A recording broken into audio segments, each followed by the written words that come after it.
4 pro-democracy lawmakers have been released after some 4 years in jail for subversion. A deadly restaurant fire kills at least 22 in Liaoning province. President Trump is trying to break us so that America can own us. That will never ever happen. And Canadian Prime Minister Mark Carney declares victory in election, saying his country will never yield to the United States.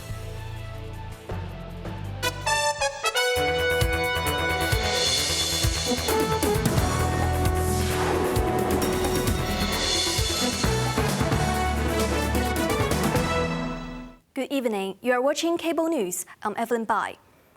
Former lawmakers Claudia Mo, Gary Fan, Kwok Ka-kit, and Jeremy Tam were released from prison after completing their jail terms for conspiracy to commit subversion over an unofficial primary election in 2020.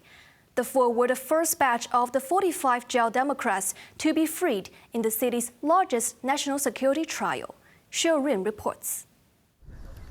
At around 5:45 a.m., several private vehicles left Stanley Prison, believed to be carrying Jeremy Tam and Kwok Ka-kit home after serving 4 years and 2 months behind bars. Claudia Mo and Gary Fan were also freed, picked up in private cars from Lo Wu Correctional Institution and Shek Pik Prison, respectively. At Mo's residence, a banner reading "Welcome Home, Mom" was displayed in the living room. Her husband confirmed she is home resting, but unable to speak to the press at this time. She's well and she's in good spirits, and so thank you for that.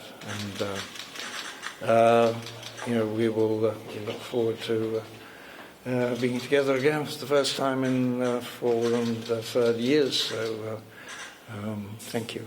Then we'll be here for a while and getting used to living in Hong Kong again, and then probably we'll probably go to England at some point to see our grandchildren, and but it's probably not till July or something like that. Mo, Fan, Kwok, and Tam were among 47 pro-democracy figures charged with conspiracy to commit subversion. The charges stemmed from their active participation in an unofficial primary election, which authorities claimed was a plot to paralyze the government. Only 2 were acquitted.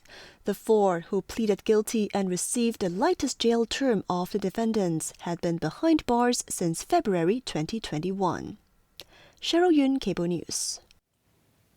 Hong Kong is set to welcome an estimated 840,000 mainland visitors during the upcoming Labor Day Golden Week, marking a 9% year-on-year increase, according to the authorities.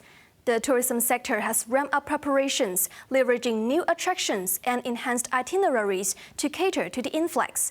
But pessimism lingers. Quentin Yang tells us more. Some hotel operators expect occupancy rates to hit 96% during the peak period. The room prices are expected to remain stable due to increased competition, particularly in districts like Hong Kong Island, where a new 1,000-room hotel has added supply. Miramar Group's Chief Operations Officer Ellen Chen noted that, while demand is strong, price hikes are limited by market dynamics, with some areas even seeing an 8% dip in rates. The tourism boost follows months of strategic planning. Travel agencies have introduced new experiences, such as guided tours to the peak, now featuring a miniature Hong Kong exhibition and training sessions for guides to showcase refreshed routes. The week coincides with cultural festivities, including drone shows, blending the traditional Chang Chao Bong Festival, also set to attract both domestic and international tourists. Despite these efforts, retail and dining sectors remain cautious. Consumers are prioritizing cost-effective products, Chen added, citing global economic pressures and shifting spending habits toward experiences over luxury shopping. Quentin Ya, Cable News. Hong Kong's potential supply of new private housing in the next 3 to 4 years is around 105,000 units, the lowest in 7 quarters, according to the latest data from the Housing Bureau. In the first quarter of the year, the number of first-hand private housing under construction plunged 3,000 from the previous quarter to 72,000, hitting nearly a two-year low. Even though the unsold units in completed projects jumped to 28,000, yielding 1,000 more private flats, it has not stopped the potential supply of new private housing from declining over the next 3 to 4 years. This also marked the fourth consecutive quarterly decline. As for private residential units with construction commenced, the figure doubled quarterly to 3,600 units, but remained 16% weaker year-on-year. Completions plummeted 60% from the previous quarter to 5,500 units, despite rising 10% year-on-year. Public concerns over the government's medical reform took center stage at two separate forums today. Grassroots groups said the fee hikes will strain families and elderly patients, while officials explained the changes safeguard the most vulnerable and curb system abuse. Xue Rin reports.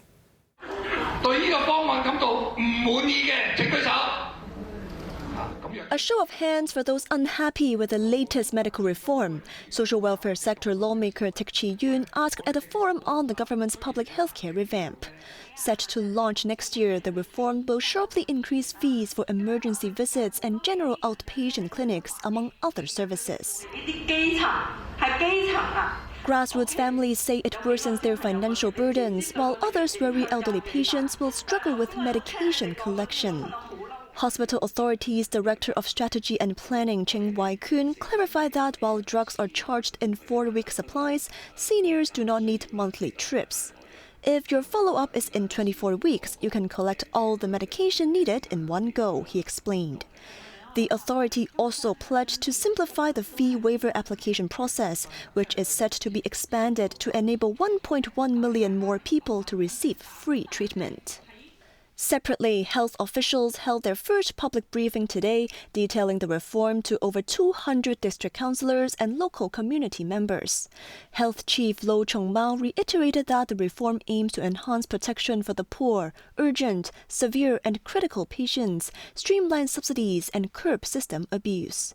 He added that the briefings aim to clarify details and help residents better understand the reform.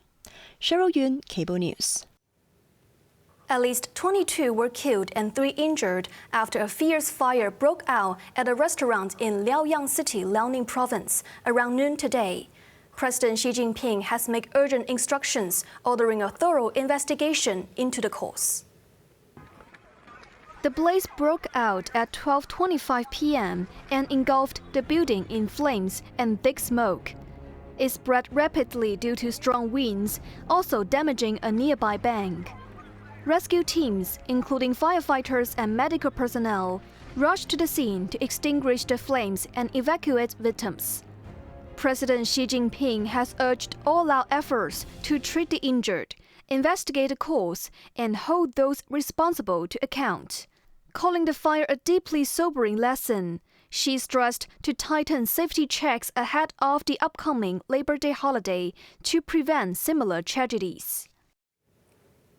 In a rare move, Beijing today released a starkly worded bilingual video titled "Never Kneel Down," declaring it will not yield to U.S. tariff measures, as Foreign Minister Wang Yi condemned U.S. unilateralism and economic bullying during a foreign ministers' meeting in Brazil. Quentin Yang reports. China won't kneel down. The video, shared on the foreign ministry's official platforms, accuses the U.S. of unleashing a global tariff storm by imposing sweeping levies while offering other nations a 90-day reprieve to limit economic cooperation with China. Drawing parallels to historical cases, it highlights how U.S. trade actions crippled Japanese and French industries, warning that compromise would only embolden bullies to push further. It also called on the rest of the world to unite against the U.S. bullying. The U.S. does not represent the entire world. Its trade makes up less than a fifth of the world's total. We have the power to push back. When the rest of the world stands together in solidarity, the U.S. is just a small, stranded boat.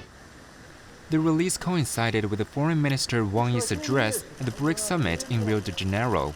where he criticized the U.S. for prioritizing self-interest over international public good and using tariffs as leverage to exorbitant demands. Wang warned that silence and compromise would only embolden bullies, urging BRICS members to jointly oppose protectionism and uphold the World Trade Organization-centered multilateral trading system. Quentin Yap, Cable News. Incumbent Canadian Prime Minister Mark Carney has secured a fourth consecutive term for the Liberal Party, triumphing in a federal election shaped by U.S. President Donald Trump's combative rhetoric toward Canada. Yet whether his government will hold a majority or minority remains unclear, with projections showing the Liberals falling 4 seats short of the 172 needed. Quentin Yang has more details. Carney, a former central banker and political newcomer, declared victory early today, vowing to reshape Canada's relationship with the U.S. after Trump escalated tensions during the campaign. When I sit down with President Trump, it will be to discuss the future economic and security relationship between two sovereign nations. And it will be with our full knowledge that we have many, many other options than the United States to build prosperity for all Canadians. Carney promised his supporters in Ottawa to negotiate as equals with a sometimes hostile neighbor, but also warned of difficult days ahead. President Trump is trying to break us so that America can own us. That will never ever happen. But we also must recognize the reality that our world has fundamentally changed. The Conservatives, led by Pierre Poilievre, conceded defeat but celebrated their highest vote share since 1988. Poilievre vowed to hold the government accountable on affordability issues, though his own re-election in the parliament also failed. The left-leaning New Democratic Party suffered a historic collapse, plummeting from 24 seats to just 7. Leader Jagmeet Singh has announced his resignation. Quentin Yap, Cable News.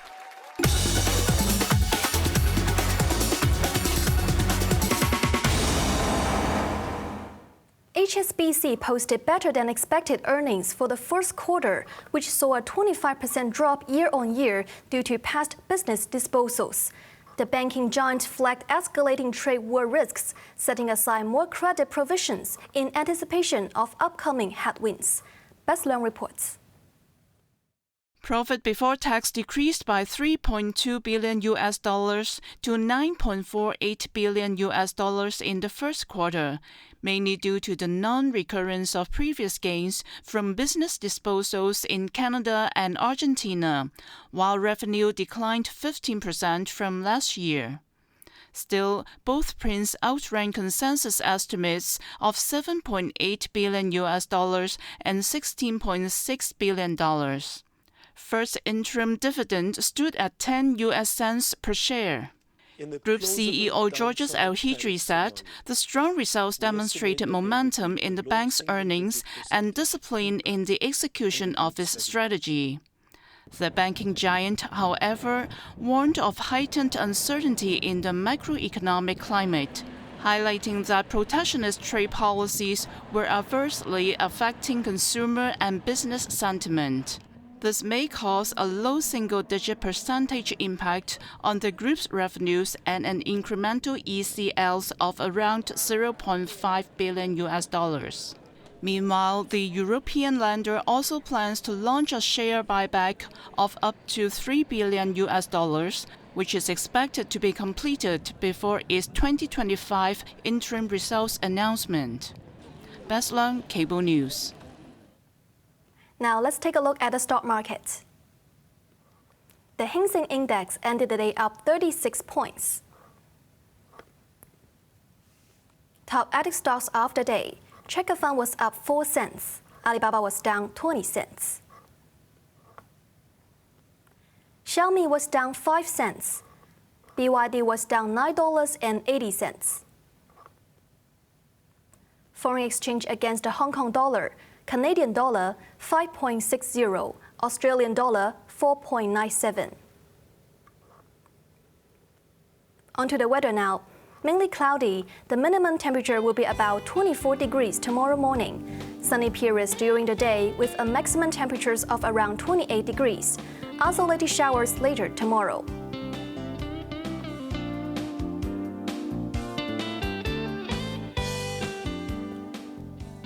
That's our news tonight. I'm Evelyn Bai. Thanks for watching and good night.